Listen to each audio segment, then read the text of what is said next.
আমরা যদি 5টা হয় এলাকায় থাকতে পারবে না, তো ওয়ারেন্টের উপরে থাকবো ওকে বাড়ি ছাড়া হইতে হবে। ফাঁস হওয়া এই ফোনালাপ নিশিকান্ত মালাকার নামে এক রেঞ্জ কর্মকর্তার। 1 মিনিট 44 সেকেন্ডের ফোনালাপে শোনা যায় শাকিল নামে এক যুবককে মামলা দিয়ে তাকে হয়রানির হুমকি দিচ্ছেন তিনি। বুধবার সামাজিক যোগাযোগ মাধ্যমে তার হুমকির কল রেকর্ডটি ফাঁস হয়। এরপর থেকেই এলাকায় চাঞ্চল্যের সৃষ্টি হয়েছে। অভিযুক্ত নিশিকান্ত মালাকার পঞ্চগড়ের দেবীগঞ্জ উপজেলা বন বিভাগের রেঞ্জ কর্মকর্তা হিসেবে কর্মরত রয়েছেন। অন্যদিকে হুমকি দেয়া শাকিল বন বিভাগের চুক্তিভিত্তিক বনপ্রহরী। ফাঁস হওয়া কল রেকর্ডে রেঞ্জ কর্মকর্তা ইউসুফ নামে এক বনপ্রহরীর সঙ্গে মুঠোফোনে কথা বলার সময় শাকিলের বিরুদ্ধে আইনি ব্যবস্থা নেয়ার হুমকি দেন। শাকিলের সয় সম্পদ কি আছে? কিচ্ছু নেই। কিছু নাই তো? না। ও যে কথাগুলো বললো মুখের সামনে না, মিথ্যা কথা তো, সবগুলো তো মিথ্যা কথা, একটাও সত্য কথা না। ঠিক আছে, আমরা যদি 5টা হয় এলাকায় থাকতে পারবে না, তো ওয়ারেন্টের উপরে থাকবো ওকে বাড়ি ছাড়া হইতে হবে। ইডেন বে কক্সবাজার সমুদ্র সৈকতের উপর নিজেদের একটি ঠিকানা। মাত্র 5 লাখ টাকায় আপনিও হয়ে যেতে পারেন এই হোটেলের মালিক। এ ঘটনায় সাধারণ মানুষ ও স্থানীয়রা ক্ষোভ প্রকাশ করেছেন। অনেকেই প্রশ্ন তুলেছেন, সরকারি কর্মকর্তা এভাবে ব্যক্তিগত আক্রোশ থেকে ক্ষমতার অপব্যবহার করতে পারে কিনা। শাকিল যে কেমন, আমাদের ছেলেপেলে এই জায়গায় না খেয়ে কষ্ট করে, তাও মানুষের একটা জিনিস বলায় না, অন্যায় করে না। আমরা এই বিচার চাই, এই অসহায় মানুষ কয়টার জানি মামলা জানি ওঠে দেয়, না দিলে এর ব্যবস্থা আমরা করবই। এ বিষয়ে ভুক্তভোগী মোহাম্মদ শাকিল জানান, কিছুদিন আগে তার ভাই 2টা গাছের লগ নিয়ে সমিলে যাচ্ছিলেন। এ সময় রেঞ্জ কর্মকর্তা তার ভাইকে ভ্যান সহ ধরে নিয়ে যায়।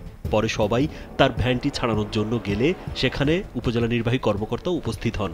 শুনেছেন তার নামে একটা মামলায় নাম দেওয়া হয়েছে।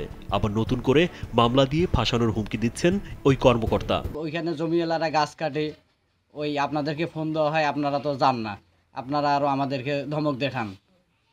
এই কথা বলাতে উনি আমার উপর রাগ হয়, আবার হুমকি দেয় আমাকে যে তুমি এই কথা ইউনো স্যারের সামনে বলার কে, তোমার নামে মামলা দিব 5টা, তোমাকে এলাকায় থাকতে দিব না, তোমার নামে সবসময় ওয়ারেন্ট বাইর করে রাখবো, হ্যাঁ তুমি আমাকে চিনো না, বিভিন্ন ধরনের হুমকি করে কথা আমাকে বলতেছে। অন্যদিকে ইউসুফ নামে সেই বন প্রহরী জানান, যখন কেউ গাছ কাটে তখন ফোন দিলে রেঞ্জ কর্মকর্তা আসে না, উল্টো তাদের বলে কিছু টাকা নিয়ে গাছ ছেড়ে দিতে। সম্প্রতি তিনি তার নামেও একটা মামলা দিয়েছেন। সেই বিষয়ে খোঁজ নেওয়ার জন্য ফোন দিলে তিনি এই হুমকি দেন। দুর্ভিক্ষরা গাছ কাটে, আমরা ফোন দিলে ইয়েন্দার স্যার আসে না, উল্টা আমাদেরকেই বলে যে তোমরা কত টাকা নিছো, নিয়ে ছেড়ে দিছো, এইভাবে বলে, আমাদেরকে চার্জ করে। এবং আমাদেরকে মামলা দিছে, আমাকে একটা মামলা দিছে ইদারিং আমি শুনছি। শোনার পর এনজাল স্যারকে ফোন দিয়েছিলাম, দেওয়ার পর এনজাল স্যার আমাকে বললো যে আসলেই শাকিলের অর্থ সম্পদ কেমন আছে। আমি বললাম না স্যার কিছু নাই। তখন বললো যে 4-5টা মামলা দিলে ওই কি ঘরে থাকতে পারবে, ওকে তো পুলিশ পিটাবে, ওই আমার বিরুদ্ধে কিভাবে লাগবে। এইভাবে ওনারা যদি আমাদেরকে মামলা দেয়, আমরা একটা দোকান প্রতিষ্ঠান করে খাই, আমাদের গাছ বিক্রি করার কোনো ইয়াও নাই। অভিযুক্ত রেঞ্জ কর্মকর্তা নিশিকান্ত মালাকারের অফিসে গিয়ে যোগাযোগ করা হলে তিনি এ বিষয়ে কথা বলতে রাজি হননি। তবে নিউজ না করার জন্য প্রতিবেদককে বারবার টাকা দিয়ে ম্যানেজ করার চেষ্টা করেন তিনি। পরে প্রতিবেদক টাকা নিতে অস্বীকৃতি জানালে তিনি জোর করে টাকা দেওয়ার চেষ্টা করেন।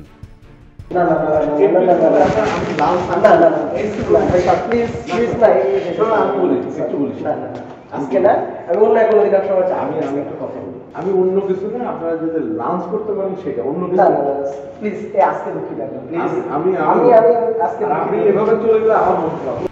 উপজেলা নির্বাহী কর্মকর্তা মোহাম্মদ মাহমুদুল হাসান জানান, একজন সরকারি চাকরিজীবী হয়ে কাউকে হুমকি ধামকি দিতে পারেন না। এ বিষয়ে ওনার সঙ্গে কথা হবে বলে জানান তিনি।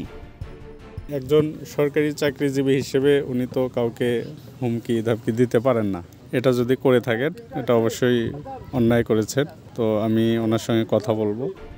এর আগেও দিনাজপুরের নবাবগঞ্জ ও বিরামপুরে থাকাকালীন নিশিকান্ত মালাকারের বিরুদ্ধে একাধিক অনিয়মের অভিযোগে বিভিন্ন পত্রপত্রিকায় সংবাদ প্রকাশিত হয়েছিল। রাজীব বিশ্বাস, কালবেলা।